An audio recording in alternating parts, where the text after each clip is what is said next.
Welcome, everyone, to the league. This is your commissioner speaking. This is a weird top. And what week is it? Week 5. So, mm, let's get into it. A lot of shit happened last week. Um, you know, good teams lost, bad teams won. um, and we only got one undefeated team left on the season. That is your reigning champion, LA Finesse. We'll speak more about them a little bit later. We still have two winless teams in the Washington Wise Guys and the Trenum Trolls. The Hickory Grove Heaters have seized the opportunity from the Quailmen's loss and taken control of that tough South Division. And the Rune Dogs are still holding a tight lead out there in the East. And yeah, the Finesse only have a one-game lead, but it seems like it's the Finesse and everybody else at this moment. And yeah, looking at the games right now, the Tiger Sharks are up 2 touchdowns to 9 on the Voyagers. The Cartel are up 9-0 on the Finesse. The Wise Guys are up 12-0. The Trolls are up 10-1, and the Dumpster Fire are up 8-1 as recording this. And the Smeagol's and the Titans Elite don't kick off for another about 2.5 hours. So we got a little bit of time to wait for that game, and we'll get more into that game as well. Let's head on over to the power rankings. And this is going to piss a lot of you off this week. I thought it might have pissed you guys off last week. It didn't. This one's going to piss you off because, again, I'm going solely based on this formula down here under the power rankings. And yeah, so let's get right into it. Coming in at number 12, you got the Washington Wise Guys. I mean, they're 0-4. They scored the least amount of points in the league. The team is decent, but they just can't catch a break. It almost seems like this is a yearly thing for these guys. They were in Atlanta, they moved out, went out west thinking they'd have greener pastures, and they just tripped in a pile of dog shit. Number 11, you got the other winless team, the Trenum Trolls. The Wise Guys have only put up 428 points on the season, which is the least. The Trolls have only put up 5 more. So they're pretty bad as well. And they have an argument for being the worst team right now because, their star player, Jonathan Taylor, was out last week. I think he's healthy this week, but who knows if he's going to stay healthy. He's like the only guy really on that team that's really done anything to show confidence in that team, but they're going to need a lot of help this week. They're 0-4. They just lost to another winless team last week in the Dumpster Fire, so they got their first win. But the Trolls are on their way, right now as they're up against the Rune Dogs, and it looks to be a tight matchup as it stands. But Lamar's playing later, so who knows what's going to happen there. Coming in at number 10, you got the Miami Cartel, the quiet team at 2-2, sneaky, but right now, I'm still just a little, I'm a little worried about them. They haven't put up that many points. They put up the least amount of points in the East, but they're 2-2. How did they do that? They've allowed the fewest amount of points. So is it good defense, or are they just lucky? Again, I think these are the Titans Elite of the East. Coming in at number 9, you got the Philadelphia Smeagol's. I had to move you down. You're last in the East, 1-3. You've allowed the most points in the league, and you haven't scored that many either. You've scored barely more than the Trolls and barely more than the Cartel. So, yeah, until the Smeagol's start winning some games, putting some wins together, they're going to probably stay down here, but you guys can know any time this shit can change. And this is the first controversial pick right here, I think. Coming in at number 8, I got the SC Titans Elite. Joe's team hasn't wowed really anybody. They've put up a decent amount of points, but not really. They've allowed a fuckload of points, but not the most. Yeah, they're 3-1. But Tom Brady is. I don't really know what the hell to make of him right now, or that entire Bucks team. Are they good? Are they not? Call Rico and ask him because I don't fucking know. To me, they look suspect. Coming in at number 7, you got the Hickory Grove Heaters. They are 3-1, leading the South, but points-wise, most in the South, allowed-wise, the least. So, again, I know I was saying, hey, they allowed the most points. There's no defense in this except for your guys scoring for you, but they've only allowed 400 points on them. And so it looks like a lot of teams are just not being able to score when they play the Heaters. Maybe it's mind games. Maybe it's too much smoke and they can't breathe. I don't fucking know. But, again, until I see some more production out of these guys, they're at number 7. Again, this is going off of this formula. And I may stray away from it here in the future, but as it stands now, Heaters at number 7. Coming in at number 6, you got the French Quarter Quailmen, Camara Mara, My Chubb Hurts, whatever. They took a loss last week, a bad one, to a team with a sub 500 record. They lost the South to the Heaters, but they still have a better team overall, even though they did just lose one of their best players, Williams, for the rest of the year with an Asil Terry. So that's why I've got him down low. I don't know if he can sustain that level of production that he was getting in the first few weeks of the season. Maybe he can, pull something out of his ass. Didn't he get Ezekiel Elliott right after that happened? So we'll see if they can start pulling some wins together. Coming in at number 5, you got the Vietnam Voyagers coming off a big win against the aforementioned Quailmen last week, sitting at 2-2. They've scored a pretty decent amount of points, but I mean nothing is comparing to the Finesse right now. They're blowing out fucking everybody, as well as the Rune Dogs when it comes to points scored on the season.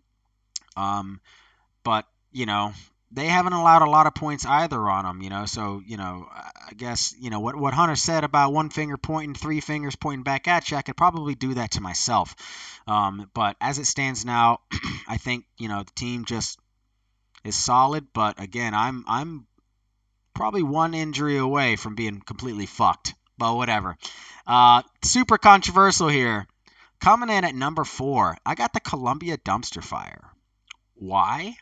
Why the fuck do I have these guys so high? Well, they've scored almost 500 points, but they've allowed 530 on the season. Yeah, it's not as much as the Smeagol's, but that is second most in the league. And I don't know. I feel maybe, I don't know why I have them this high. Again, it's going off of this formula. So the formula may be shit, but I don't know. Dumpster at number 4, Coach Pat Phoenix was telling me not to trust these fucking assholes, and here I am, putting them in the top 5. Don't fucking let me down, Hunter. Coming in at number 3, you got the Tampa Bay Tiger Sharks. What? 3rd team in the fucking South? Why the fuck are they so high? Well, they've scored a healthy amount of points. They've allowed a healthy amount of points. They're 2-2. They're making trades, though, and they're getting shit done. They're not lying down this year like they have in the past. They don't want it. They don't want it to come down to the end of the year where it's, oh no, toss a fucking coin. Am I going to be in the playoffs or out? They want to know, and I think they're making the moves to do it. So I got them up here at number 3. Coming in at number 2, you got the Long Island Rune Dogs. Took a tough loss last week, but they still have one of the scariest teams in the league right now. But you can't be number 1 because, like your boy always says, to be the man, you got to beat E-Man. And at number 1, it fucking hurts a little bit. I don't know if it hurts you guys. I mean, this shit hurts. The motherfucker's got the title, and his team is fucking stacked. It's stacked. I mean, you could take his bench and probably beat half the rest of us as well on any given week. This dude's team is stacked. He's got running backs for days. He's got enough receivers to do the thing. He's got one of the best, if not the best, tight end in the league, and he's got one of the best quarterbacks, and he's got a decent defense. This team looks fucking solid, and I don't know I can't look at a game on the schedule and say, yeah, that's a loss for the Finesse. So for right now, they're number one, and they may stay there for a while. But let's get into the matchups. Matchup number one. Got the worst game of the week.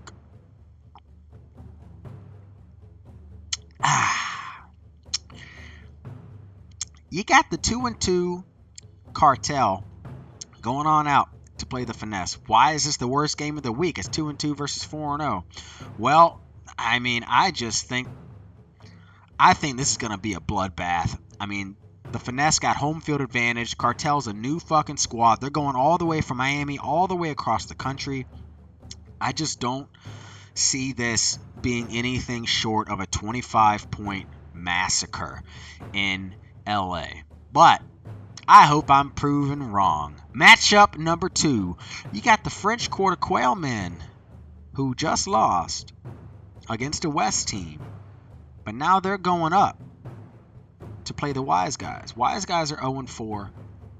And you know, this might be a close matchup on paper. Again, all the Wise Guys games should be close matchups on paper, and then his guys just don't show up. Maybe they get too shit-faced before the game. Maybe Coach Pat Phoenix is just, doing something too much. Maybe the crazy glasses scares fucking players. I don't fucking know what's going on up there in Washington, but they basically have to get a win here, or they may be looking down the barrel of number 1 pick next season. Matchup number 3. You got the Tampa Bay Tiger Sharks flying on out as well, going all the way to Vietnam to play the 2-2 Voyagers. Tampa Bay is also 2-2, and this should be a good game. As it stands now, it says the Sharks are supposed to lose by about 21 points, but the Voyagers have been playing down to their opponents a lot this season. The Tiger Sharks, again, they've been right in there in games all year. So I expect this to be a close one, down to the finish. They both have good players. I've been told that both teams have actually been talking on the phone about a trade this week, but nothing seemed to strike or fancy the other. So I think those calls may be off. But, should be a good one. And this is a rivalry game to watch out for. Matchup number 4. Whew. It's going to get hot. You got the Dumpster Fire and the Heaters. In-state rivalry right here. Blood rivalry. This is going to be a tough one. A real tough one. Because as it stands now, this is a toss-up. And Dumpster Fire got their first week. Dumpster Fire got their first win last week. Heaters, they're 3-1. They're staying afloat. They're top of the South. But again, we know with that division, that middle division, whether it's the Central, whether it's the South, it's almost like shit changes every week. So is it going to change again? If the Heaters win, they'll probably stay in the top. But if they lose, they're probably going to get bumped down to like 3rd in the South. So this is almost a must-win. Not a must-win for the Heaters, but again, the Dumpster Fire need to continue on their win from last week and keep the ball rolling. Rivalry game of the week. Now, I understand there's bad blood and shit, but is every rivalry game of the week gonna involve the trolls? What's the deal with that shit? Whatever. We all know. But this is 0-4, one of the worst offenses in the league versus the second best offense in the league, and the Roon Dogs are at home. This might be a fucking bloodbath, but it says that it's going to be close. As it stands now, again, as I'm recording, the Trolls are only up by 4 points. So it might be a closer game than we think. But again, Lamar hasn't played yet. Game of the week. You got the 1-3 Smeagol's flying on out to take on the SC Titans Elite. And this is game of the week because the coach of the Dumpster Fire, Mr. Hunter Spivey, said it was the game of the week. So here we are, game of the week. Smeagol's, getting some wins. Now they're playing Joe, and this is going to be this is a tough match. This is fucking tough. It hasn't even started yet for one, so we don't know what's going to happen. It says the Titans Elite are projected to win by a field goal, but they're at home, so that's the fucking spread. So it's literally dead fucking even right here. Smeagol's need to get their groove back and get their asses back above 500, but they got to get 3 straight wins to do it. And the Titans Elite got to chase down E-Man, and they need every win they can get to stay with that fucking team. Let's get on to the predictions. Hunter's picks. Last week, E-Man went 3-3, so now we're 10-14 overall, 42%. Pretty solid. Hunter made these picks this week. Thank you, Hunter, for the great video. He did call out P-Man next week, so we've all seen some good videos out of P-Man. We'll see what he can cook up come this Thursday for everybody. But Hunter's got the Finesse over the Cartel in the worst game of the week. He's got the Quailmen over the Wise Guys. He's got the Voyagers over the Tiger Sharks. He's got his own dumpster fire in an upset over the Heaters on the in-state battle for South Carolina. He's got the Rune Dogs over the Trolls in the rivalry game of the week. In the game of the week, he's got the upset of the week, the Smeagol's over the Titans Elite. Let's see how they play out, Hunter. On to golf. Well, a lot of shit happened last week in golf, but a lot also didn't really happen. You know, it's kind of stayed basically the same. No one's really moved around a whole lot. Mandy's still at the top with 8 under. E-Man is at 7 under. Joe and Germ, again, I am fucking up with these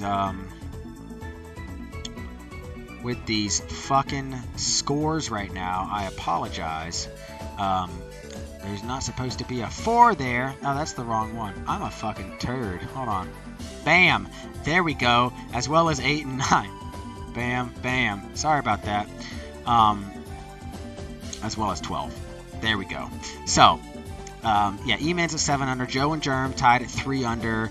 Joe's still staying up there. Rico at 2 under, creeping his way back. Dan at 1 under. Sam, Tebow, and Graydon are all even. So Graydon has clawed his way back from being over par. Matt's at 2 over par. He needs to start working something. He's just been kind of lingering down there towards the bottom. And then P-Man and Hunter. They're just dead in the water right now. But again, they're only, 13 strokes back. So if anyone can do it, it's those guys. Believe in them. But yeah, good fucking luck. And yeah, a little bit quicker of a video this week, guys. I'm glad I got that done under fucking 20 minutes. But yeah, I will see you guys next fucking week. P-Man, I can't wait to see your video on Thursday. And cheers, guys.